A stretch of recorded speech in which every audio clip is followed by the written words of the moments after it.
세상에 이런 일이라고 하는 그 프로그램에 나온 이야기인데요.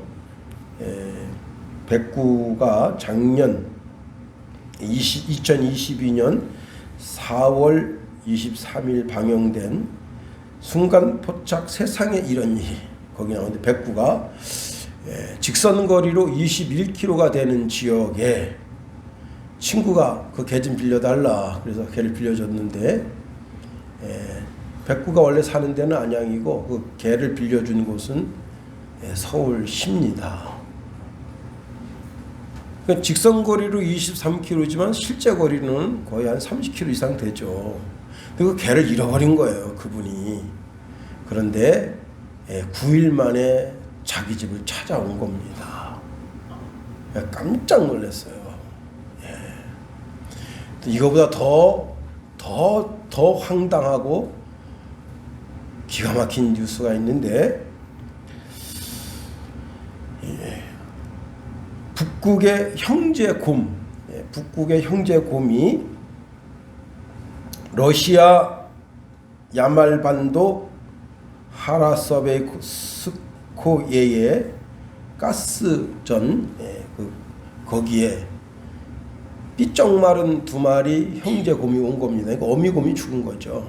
그래서 와서 너무 불쌍하니까 거기 가스전에서 일하는 사람들이 먹이를 주고 그렇게 해서 이제 체력을 키웠습니다.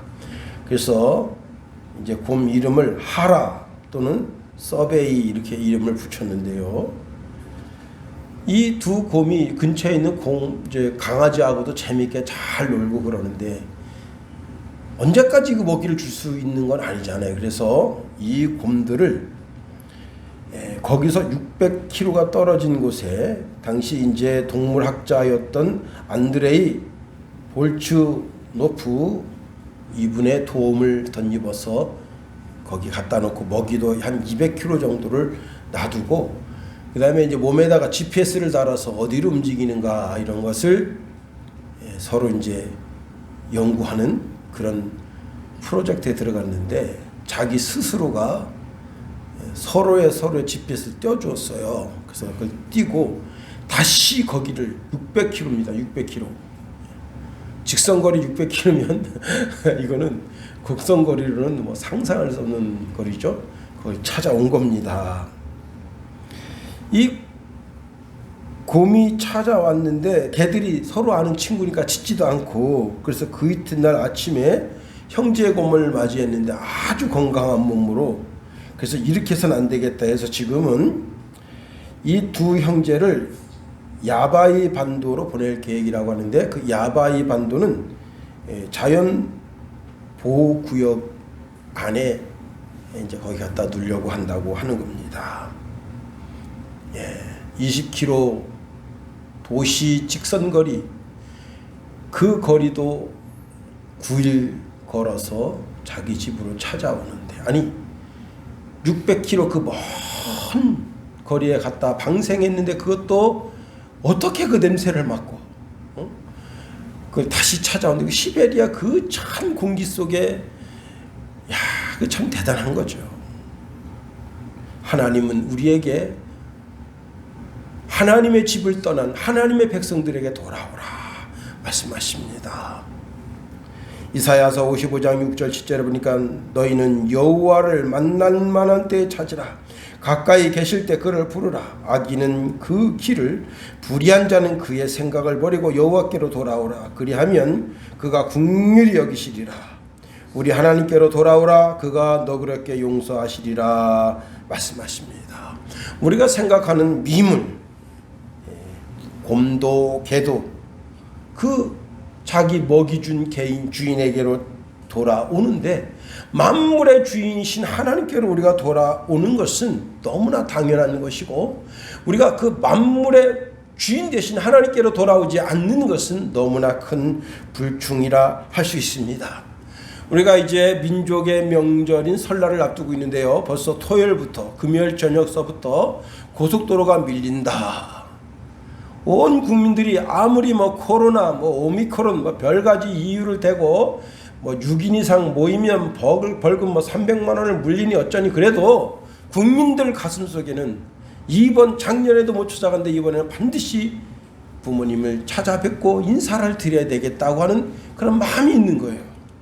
하물며 우리 영혼의 아버지이신 하나님이시겠는가 하는 겁니다.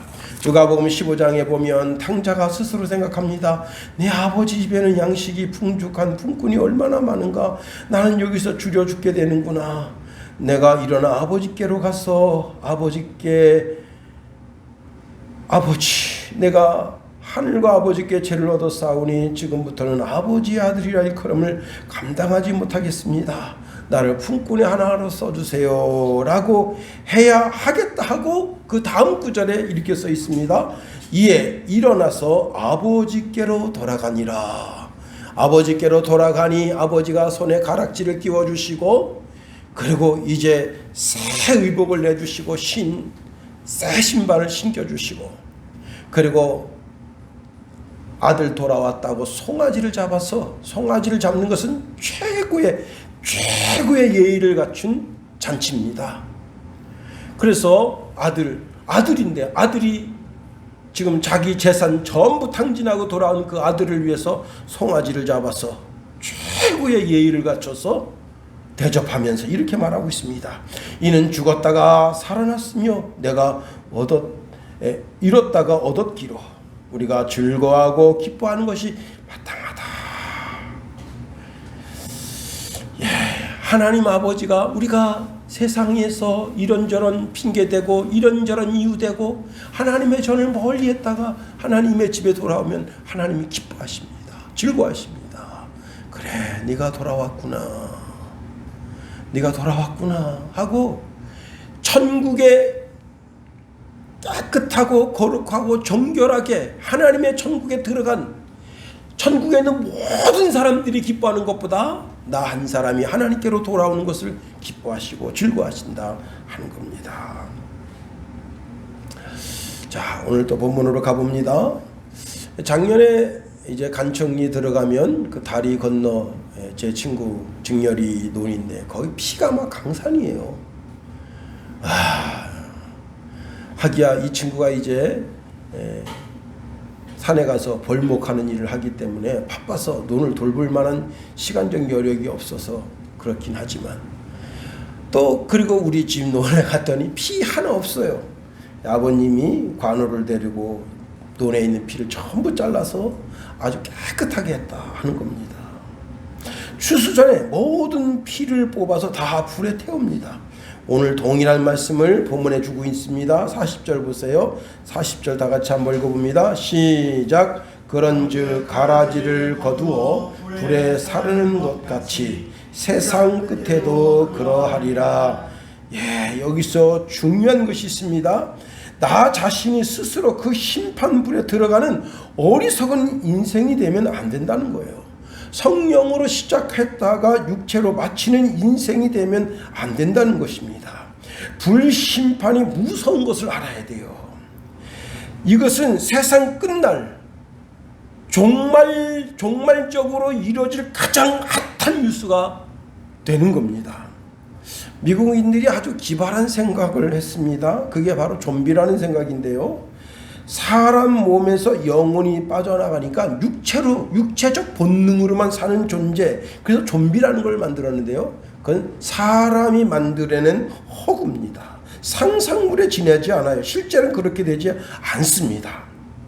이는 사람 속에 있는 영과 혼이 빠져나가게 되고, 영과 혼이 빠져나가면 죽는 거죠. 육체가 죽는 거죠. 육체가 영혼이 없는 상태에서 살아있다고 하는 그런 좀비 같은 존재가 있다고 하는 상상을 한다는 것 자체가 심히 어리석은 겁니다.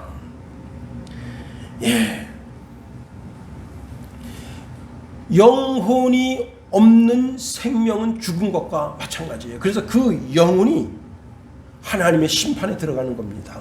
이것을 계시록에서 말씀하고 있어요. 14장 9절에서 11절에 또 다른 천사 곧 셋째가 그 뒤를 따라 큰 음성으로 이르되 만일 누구든지 짐승과 그의 우생에게 경배하고 이마에나 손에 표를 받으면 그도 하나님의 진노의 포도주를 마시리니 그 진노의 잔이 섞인 것이 없이 부은 포도주라. 거룩한 천사들 앞과 어린 양 앞에서 불과 유황으로 고난을 받으리니 그 고난의 연기가 세세토록 올라가리로다. 짐승과 그의 우상에게 경배하고 그의 이름표를 받는 자는 누구든지 밤낮 쉼을 얻지 못하리라 하더라. 사람이 죽었는데, 사람이 죽으면서 예수 그리스도를 믿는 사람도 부활체가 됩니다. 그런데 예수 믿지 않는 사람도 영혼이 없는 부활체가 되는 거예요. 그래서 영원토록 그 고통을 느끼는 거예요. 응? 영원토록. 우리가 하나님의 심판의 대상이 되면 안 되는 거예요. 우리의 신앙을 다시 새롭게 하고 또 새롭게 해야 하는 겁니다. 우리가 본문에 있는 말씀을 통해서 깨달을 진리가 참 많습니다. 마지막 때는 주님께서 천사들을 보내서 세상을 심판하신다 하는 겁니다. 주님은 아주 여러 번 천사들을 세상에 보내서 세상을 심판한다는 말씀을 하고 계십니다. 데살로니가전서 4장 16절에도 보면 주께서 호령과 천사장의 소리와 하나님의 나팔 소리로 친히 하늘로부터 강림하시리니 그리스도 안에 죽은 자들이 먼저 일어난다. 오늘 본문 말씀에도 보니까 인자가 그 천사를 보내리니 라고 말씀하고 있습니다. 여기 보내리니 라고 하는 말은 미리 앞서서 보낸다라는 겁니다. 즉 어떤 사명을 띠고 목적한 장소로 그를 가게 한다는 거예요. 자, 예수님보다 그리스도보다 먼저 보낸다. 어디로 보내는 거예요? 이 세상, 이 땅에 그리스도인들은 다 모아서 하나님의 나라에 들어가게 하고 그리스도를 알지 못하는 영혼들, 그리스도를 배신한 영혼들을 모아서 어떻게 해요? 불심판에 집어넣기 위해서 주의 천사들을 이 땅에 보내신다는 사실입니다. 그런데 여기서 아주 중요한 것이 있어요. 이 보낸다라고 하는 단어가, 여러분, 예수님께서 그 갈릴리에서 한 산에 11 제자가 모였습니다. 그때 11 제자 중에 어떤 제자는 예수님을 저분이 정말 부활하신 예수님 맞아? 라고 의심하는 제자들도 있었습니다. 그때 예수님께서 그들의 사명을 새롭게 해주셨어요. 마태복음 28장 18절 20절에 보니까 예수께서 나와 말씀하여 이르시되 하늘과 땅의 모든 권세를 내게 주셨으니 그러므로 너희는 가서 모든 민족으로 제자를 삼아 아버지와 아들과 성령의 이름으로 세례를 베풀고 내가 너희에게 분부한 모든 것을 가르쳐 지키게 하라. 볼지어다 내가 세상 끝날까지 너희와 항상 함께 있으리라 하시니라. 감난산에서 또 갈릴리 한 산에서 제자들을 성령 충만함을 받아서 세상 속으로 보내십니다. 너희가 성령을 받으면 권능을 받고 예루살렘과 온 유다와 사마리아 땅까지 이르러서 내 증인의 사명을 감당하게 된다. 주님 말씀해 주십니다. 주님이 계속해서 세상 속으로 넌 크리스찬 예수 그리스도를 알지 못하는 그들에게 계속해서 선지자들을 보내십니다. 천사들을 보내십니다. 주의 종들을 보내십니다. 그리스도인들을 보내십니다. 그래서 그들을 어떻게 해요? 자꾸 하나님의 집으로 초대하는 거예요. 하나님의 집으로. 예수님께서 비유로 말씀하시는 한 비유 가운데 한 임금님 아들이 결혼식 날이 됐을 때 그때 초청장을 보내는데 그 동네에 그 유력한 자들, 힘 좀 있고 큰 무역을 하고 또 나라의 장관 자리, 그리고 이제 큰 예술인, 문화인 이런 사람들 다 초대장을 보내서 그들을 초대합니다. 근데 그들이 어떻게 했어요? 내가 지금 이번에 롤스로이스를 차를 샀는데 한번 시험해 봐야 되기 때문에 못 가겠어. 나는 밭을 샀는데 내가 그 밭에 말이지 한번 가봐야 되기 때문에 시간이 겹쳤네. 미안하오. 한 사람은 내가 말이죠 이번에 결혼식이 있어. 하필 그날 결혼식이 겹쳤구만. 이런저런 핑계를 대고 안 가는 거예요. 그래서 그 주인이 다시 사람들을 보냅니다. 도시에 보면 정말 어렵게 사는 사람들이 많습니다. 응? 도시의 하루 문화를 이루고 있는 그런 사람들 정말 때거리가 없어서 고통받는 그런 사람들에게 이제 주의 그 선지자들, 제자들 다 보내가지고 그들 초청합니다. 그들이 꾸역꾸역 모여들었지만 워낙 큰 궁궐이고 워낙 큰 자리가 있기 때문에 뭐 자리가 통통 폈어요. 그래서 이번에는 이 제자들을 어디로 보냅니까? 산에 가서, 야, 그 깡패들 있지, 야 거기 말이야, 마적산에 가면은 그 마적대들이 있다던데 그 마적대 그 대장하고 다 불러서 잔치에 오라 해라. 그리고 그 자리에 채워서 거기서 그들에게 은혜를 베풀고 그들과 화목하게 하고 그렇게 해서 보내는 거예요. 그런데 오늘 본문에 보냄은 마지막 보내는 거예요. 이 마지막 보냄은 심판의 보냄이에요. 주님이 계속해서 제자들을 보내고 전도자들을 보내고 목사를 보내고 전도사를 보내고 성도를 보내는 것은 초대의 부름이에요. 초대의 부름. 그러나 이것은 부름이 아니에요. 이것은 심판의 부름이에요. 마지막 날 반드시 천사를 보내서 이 세상을 심판하신다 하는 거예요. 마태복음 24장 31절 말씀에도 이렇게 말씀합니다.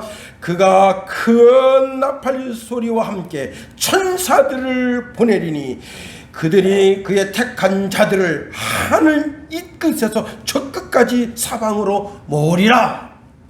여러분, 주님이 이 땅에 천사들을 보내서 그들을 모으시는데 그들을 모으시는 그 징조가 있다는 거예요. 우리는 그때와 그 시를 알 수가 없어요. 오직 그때와 그 시간은 하나님 아버지만 아실 수 있다고 그리스도께서 친히 말씀하셨습니다. 그런데 그날이 가까움을 알 수 있는 전조증상이 있다는 거예요. 전조증상. 그 전조증상을 마태복음에서 여러 가지를 말씀하셨습니다. 첫 번째,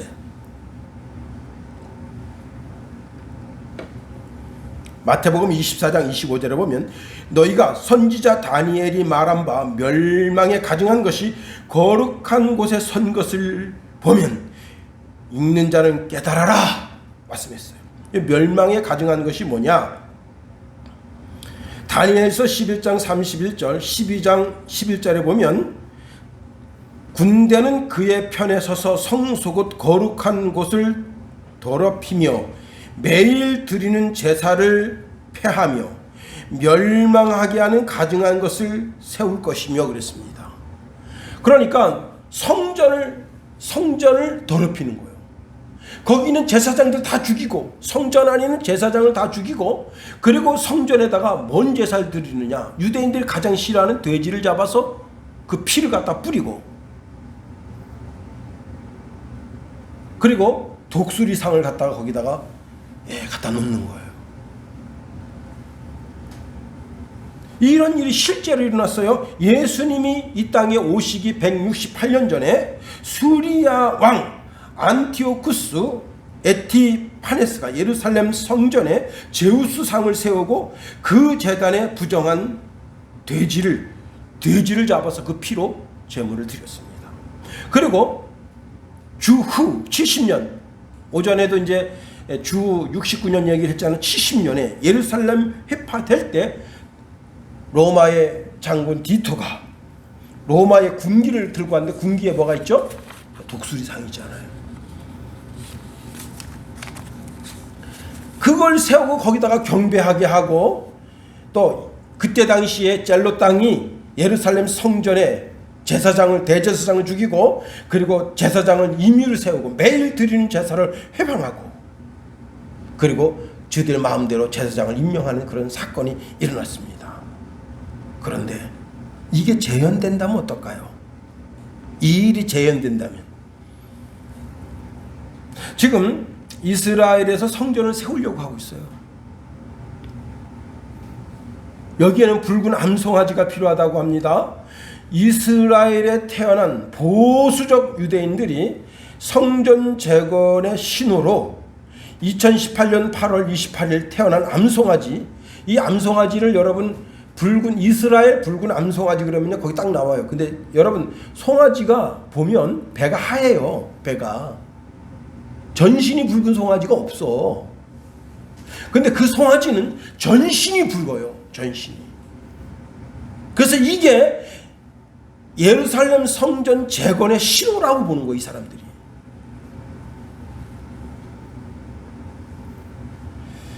민수기 19장에 보면 붉은 암송아지가 그 붉은 암송아지 죄로 이스라엘 백성을 거룩하게 한다는 겁니다. 그리고 죄 사함을 받기 위해서 반드시 붉은 암송아지가 필요하다는 거예요. 그래서 그 붉은 암송아지를 통해서 정화수를 만드는 방법이 민수기 19장 1절에서 10절에 기록되어져 있는 겁니다. 다시 성전이 세워진다면, 지금 성전터를 찾았다고 그러잖아요. 성전 세우는 거 요즘은, 옛날은 뭐 솔로몬 때는 7년 걸렸다 하지만 지금은요 1년도 안 걸려요. 응?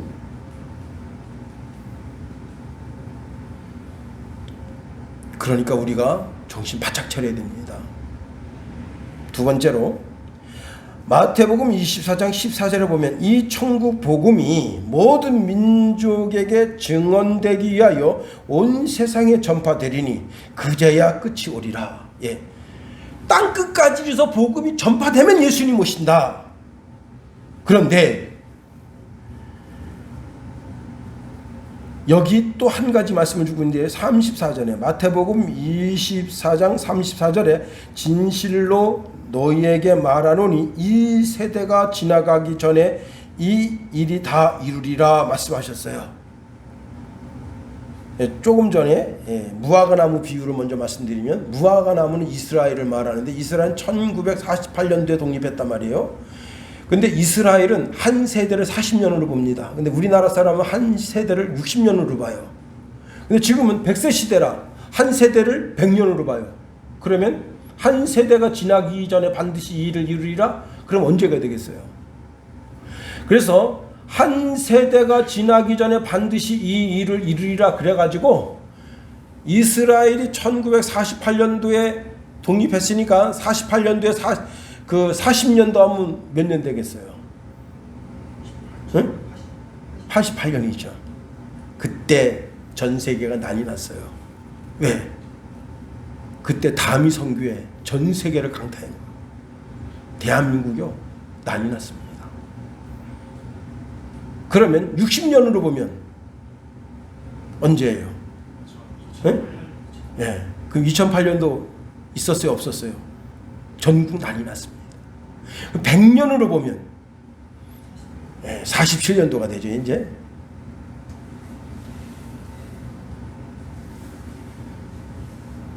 자, 주님 오실 날 멀지 않았다 생각하고, 아니 내일 오신다 해도 우리가 구원받을 수 있도록 우리의 신앙을 잘 점검하고 나아가야 되는 거예요. 두 번째로, 자, 불심판에 던져지는 자들이 어떤 자들인가 보니까 두 사람을 이야기하고, 두 종류의 사람. 첫 번째는 넘어지게 하는 사람이고, 다른 사람은 불법을 행하는 사람들이에요. 이 넘어지게 하는 사람들은 누구냐? 자, 41절 42절 말씀 보세요. 41절 42절 읽어봅니다. 시작. 인자가 그 천사들을 보내리니 그들이 그 나라에서 모두 넘어지게 하는 것과 또 불법을 행하는 자들을 거두어 내어 풀무불에 던져 넣으리니 거기서 울며 이를 갈게 되리라. 여기 넘어지게 하는 것, 넘어지게 하는 것이라고 하는 이 단어는 사람에게만 적용하는 거예요. 사람에게만.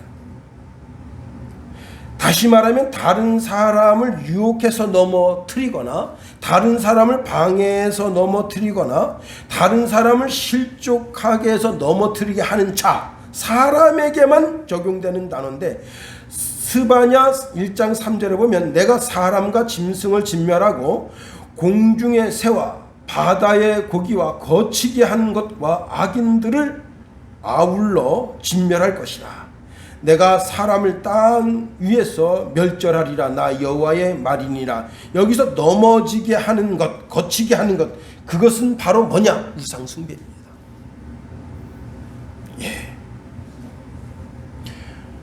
그러니까 구약적 의미에서는 넘어지게 하는 것이 우상숭배예요. 절대 우상 숭배하면 안 됩니다. 우리가 지난주에 우상이 뭔지 살펴봤잖아요. 우상은 사람들이 만든 수공물이라. 그 다음에 불법을 행하는 자들은 뭐냐면 하나님의 법대로 살지 않는 거예요. 우리가 오전에 말씀을 살펴보면서 하나님의 법대로 사는 사람을 하나님께서 그 사람을 존귀하게 살게 하고 번성하게 살게 하고 그리고 그 사람이 이 땅에서 장수하게 하고 그리고 그것이 이 땅에서 우리가 받아 누리는 축복이지만 더 나아가 하나님의 메인 축복은 영생하게 하는 축복이라 했어요. 그런데 하나님의 법대로 살지 않아요. 여러분 신명기 28장에 보면 하나님의 말씀대로 사는 자는 천하 모든 민주에게 뛰어나게 하신다 하셨지만 하나님의 말씀을 저버리고 사는 자에게 모든 저주가 임한다 했어요. 여러분 마태복음 7장 23절 말씀에도 보면 그때에 내가 그들에게 밝히 말하되 내가 너희를 도무지 알지 못하니 불법을 행하는 자들아 내게서 떠나가라 하신다는 거예요. 다시 말하면 하나님의 법대로 살지 않는 것. 여러분 예배를 멸시하고 주의를 지키지 않습니다. 하나님 멸시하는 거예요. 11조를 드리지 않습니다. 하나님 멸시하는 거예요. 감사예물을 드리지 않습니다. 하나님 멸시하는 거예요. 하나님의 율례와 법도와 규례를 무시하고 사는 것은 하나님을 무시하는 거예요. 여러분 내가 집에서 엄마가 이거 하지 마라 이거 하지 마 응? 우리 특히 김성훈이가 어릴 때 참 볼펜 들고 아빠 책에다가 그냥 무슨 지가 피카소라고. 여러분 영국에 어떤 애기가 낙서를 하는데 선생님도 못돼 처먹어가지고 애한테 낙서를 야 낙서하지 마 공부 시간 낙서하지 마 막 그리고 애를 칭찬 주는데 그 아빠 엄마는 네가 하고 싶은 대로 해라. 그래가지고 이제 아빠가 나이키 신발을 사왔어요. 나이키 신발. 이런 나이키 신발은 비싸잖아요. 근데 하얀 나이키 신발을 사왔는데 거기다 낙서를 한 거야, 애가. 에? 야, 우리 김성훈이가 그런 낙서였으면 아마 대박이 터질 텐데. 근데 그 낙서를 보고 나이키사에서 깜놀. 와, 이런 천재가. 그래서 걔를 스카우트한 거예요. 디자이너로. 12살짜리를. 에? 참 낙서가 작품이 되고 전 세계 사람들이 와 대단한데 아니 그 나이키 신발 그 여러분 그 나이키 이거 있고 그 이거 조그만 데 있잖아요. 거기다가 전부 낙서를 한 거야. 응? 여러분 하나님의 법대로 하나님의 율례대로 사는 사람은 기쁨과 즐거움과 그 삶에 환희가 있는 거야. 그러나 하나님의 법을 무시하고 더더욱 아주 이 우상 숭배자는 적극적인 대적자잖아요. 적극적인 대적자. 하나님을 적극적으로 대적하는 자는 우상 숭배자, 소극적으로 대적하는 자는 불법을 행하는 자들. 그러나 우상 숭배자나 불법을 행하는 자는 다 어떻게 해요? 42절에 보니까 풀무불에 던져 넣는다 했어요. 거기서 울며 이를 갈게 된다 말씀하십니다. 여기 운다고 하는 것이 아주 날카롭게 우는 거예요. 뭐 때문에 우는가 하면 자기 자식이 죽었어. 자기 자식이 죽은 것을 보면서 아주 애절하게 우는 거예요. 근데 자기가 죽어가고 있어. 그래서 이 죽음은, 이 울음은 자기 자신에 대한 울음이야. 그때 내가 예수 믿으라고 할 때, 그때 내가 예수 믿을걸. 그때 교회 나오라고 은근히 그 목사님이 압력 집어넣을 때 모른 체 하고 교회 나올걸. 이럴 줄 알았나.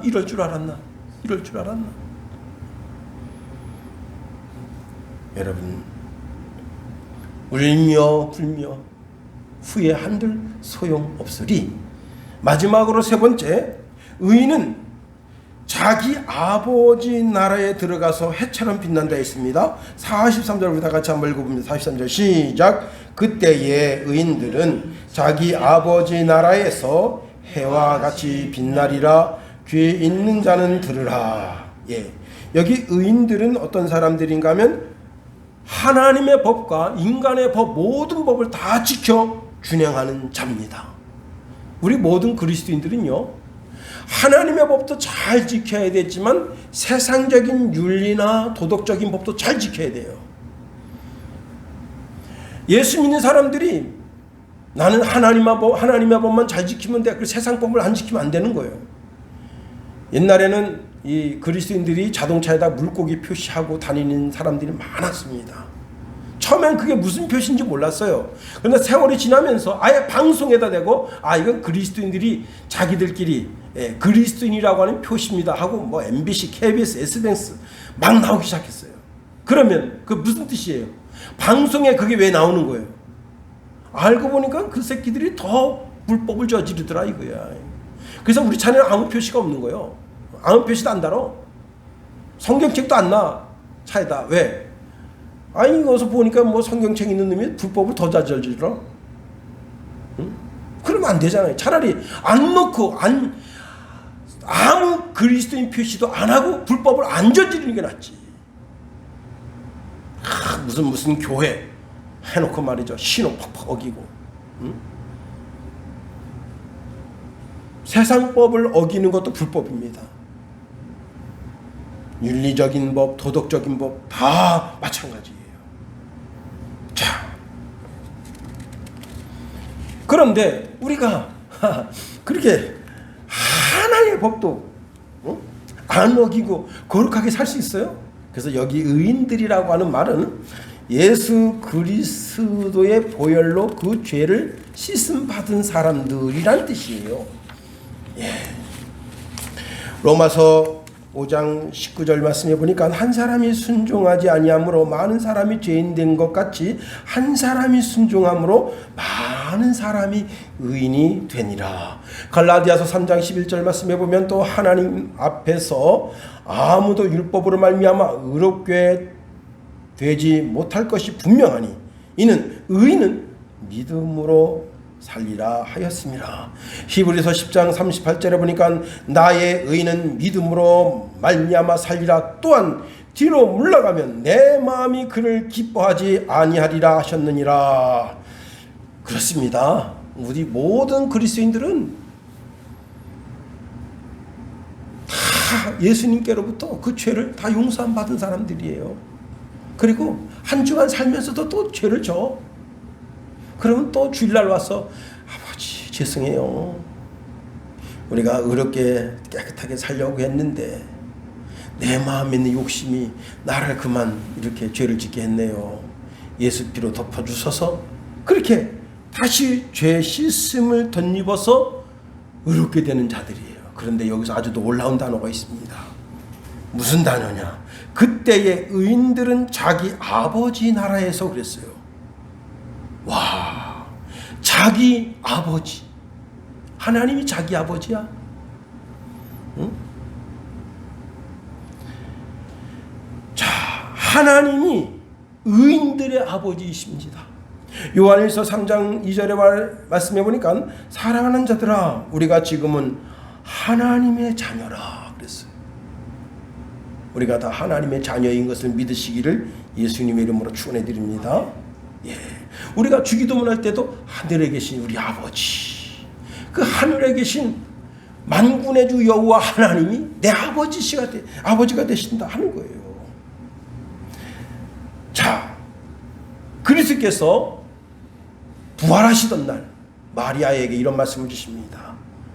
내 아버지 곧 너희 아버지. 예, 하나님이 우리의 아버지가 되신다 하는 거예요. 여러분이 저도 뭐 두 아들이 있습니다만 우리 집에 들어올 때 얼마나 당당하게 번호를 탁탁탁 누르고 탁 들어옵니까? 응? 왜? 아버지 집이 내 집이다 이거예요. 그런데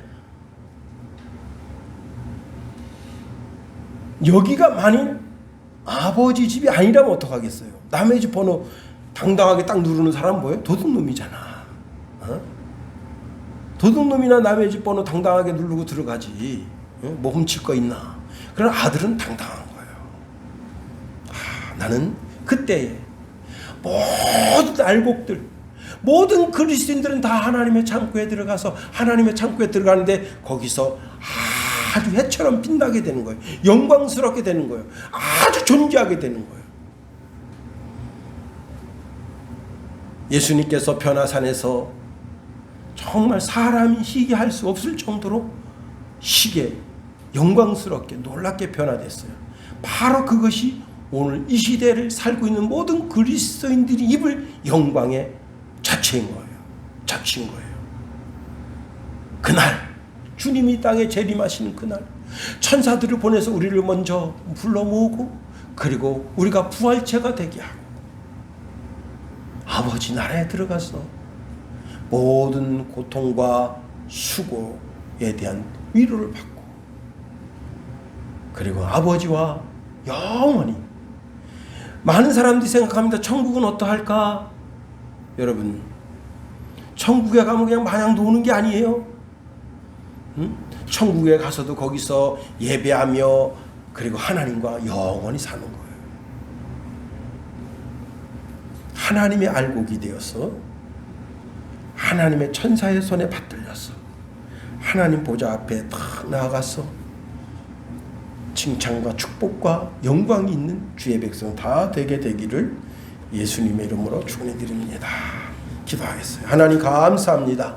우리를 붙드시며 인도하여 주셔서 우리는 예수님이 재림하실 그날이 언젠지 모르지만 더욱더 정신을 바짝 차리고 깨어 있어서 마지막 주의 음성 들릴 때 주 예수여 어서 오시옵소서 마라나타 고백하며 주님을 맞이하는 신령한 주의 백성 다 되게 하소서.